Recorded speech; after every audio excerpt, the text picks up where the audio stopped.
Kaayiroo ta'ee dinnicha isa. Kaayiroo asiin jiran. Bakka maatii Laalaan maatii aman kata ani qosaa bakka rakkoon jiru shi ani haajaa sani gosoota just rabbuma kaadhee malee dinnichaaf jechuun daandii qaba. Maatuma barnuutis bar daabooti yaade isiin hin beektu. Sani rakkoon jiru bakka dinnichallee barbaadu chipsii feetan immoo affeelaatiin xixxanyadha kan barbaadudha. Ani barbaadu rabbii garuu ammallee yaadaan waata kan keessifaa guutusu waan ijatti rabbi si haguutu wallaahi. Amin. Makiinaa sanin naa godhi maagi. Makiinaa irraa shaartan Muhammad fudhatanii jirtan miliyoona 54 sanii gaalii miti. Tanuma miliyoona 54 Muhammad fudhatanii gaalii miti wallaahi. Sanuman naa godhi wallaahi. Wallahi jetta kanuma qaalii miti wallahi itti barafaan guututti arabaak anu makiinaa naa guutu. Ay rabbi bira gaaliidha. Maagi miliyoona 54 jechuun rabbi biratti qaalii miti wallahi. Ani binya garooba guddaa kana uffata rabbi irraa nuu goote 54 maatudha.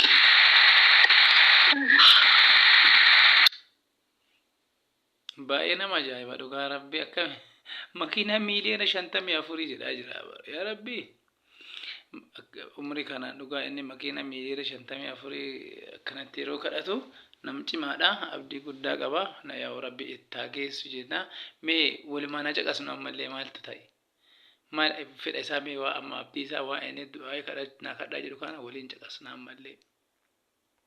Haajaa teenya mara rabbiin waa guutu wallahi namni kamiyyuu haajaa isaan dhumatu hanga addunyaa kanarraa duutti qabatutti. Amin makitti makush amin dhugaa. Yaa makiinaa miliyoona 54 innis kadhatu du'aa magootii fi dhugaa makush goobas. Rabbiin haajaa teenya mara waa. Amin. Naa godhi wallahi osoo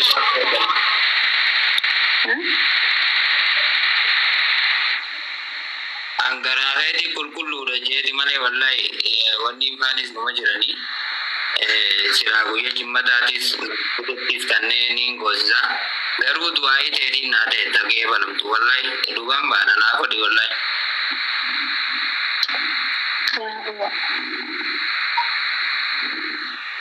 Tola yesu dura badi. Naa godhi.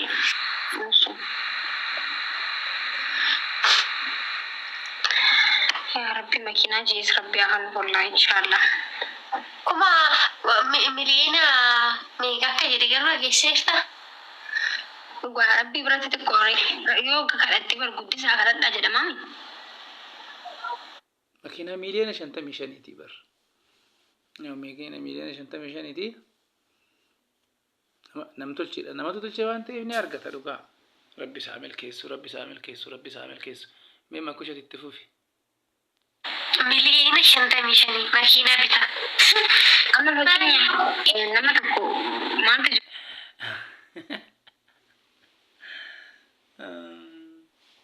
biiftuun immoo samiirra oofamoo lafarra oofaa jennaan maakiin maal jettiin sammuu kiyyarra oofii jettiin mee walumaa ilaallu. maaltu jira ni beektaa? Namni keessa gisee hedduu rabbii irratti abdii rabbii irra qabu caala namaaf qabuutu irra guddaa. Rabbiin san laalee wanta ati kadhattu si godhuu baay'uu danda'a. Garuu abdiin kan kee guutumatti rabbii irra yoo ta'e garuu rabbii waan barbaadde hunda siif goota.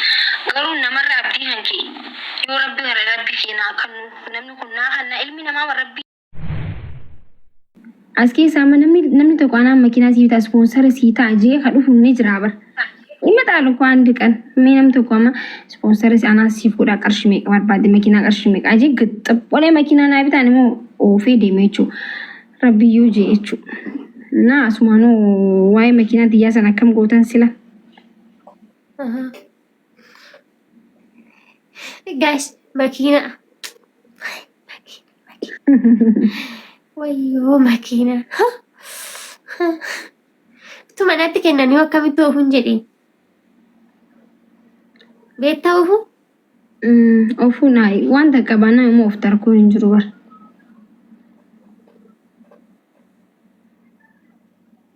Makiina na dhugaa rabbi ani maalitti naan himan kufee jajjabuu natti fakkaata tu manatti kennanii hin beeku garattoo bara.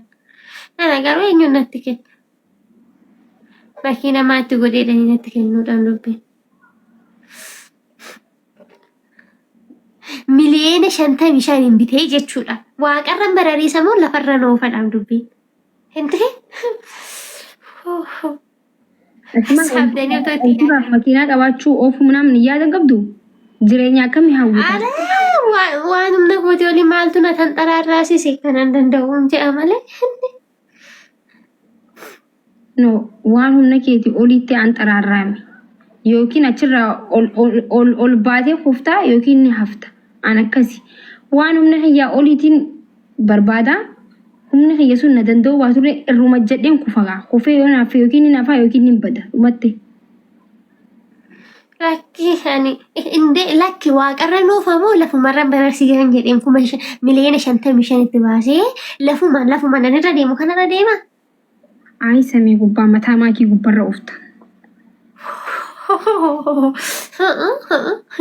Tasuma makiina biraatti bu'ee aggaacee woon jedhe akkam taa'achii woon. Rakkoon bar hin qabnu bar. Aggaacee woon osoo hin qabnu bar. ችግሩ እኮ የለንም እኮ እንቀምኑ በራማ ገና እየተመኘን እኮ ጋባቲ ጋባ ሲያርክ ሩፌት ኒን አጋጫፊ ኒን ጋጫ አንጀቱ ኒ በረታን ይው ነሙ መዋን ቀምኔቱ በር ገመስ ጉዳ በር እንቀምኑ በረኮን ኦሶ ቀባኛ ከጤና ሰኑላል ቢከት ወፍኑስ ሊቤና ቢኪስ ምጀላን በድሎ ቀባኒ ቶ መኪና ቀባኔ አሳባ ቢኪስ ጀላን በዱ Amma Itoophiyaa dhufuudhaaf yaada qabdamoo hin qabdu? Hin qabu malee. Hin turtaaree baay'uu? Xiqqishoon hin tura.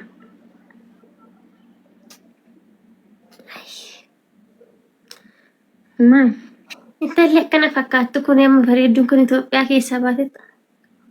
Maal jechuun baleetii Itoophiyaan nama bareedaa qabdi bar hiyyummaa qabna malee namni kamuu yoo dhiqate bareedaadha baay'isawwee. Amma sargii kee Itoophiyaa keessatti godhatta? Ayi jannata keessatti godhachuu yaada qaba. Uummanni kun jechuudha yoo si jaalatan jechuudha. Dhugaa rabbi shugguxii isaanii eessatti sargii si gochuu qabu seete? Ameerikaa. Ayi. Dhugaa rabbi Ameerikaadha.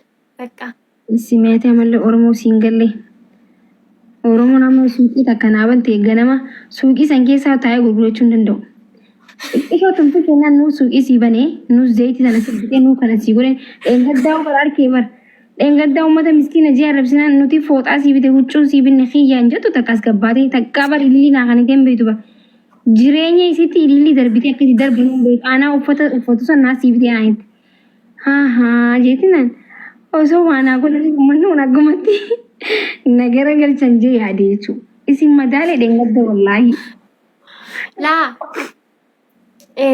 uummanni kun jechuudha dhugaa rabbii ani argee jira.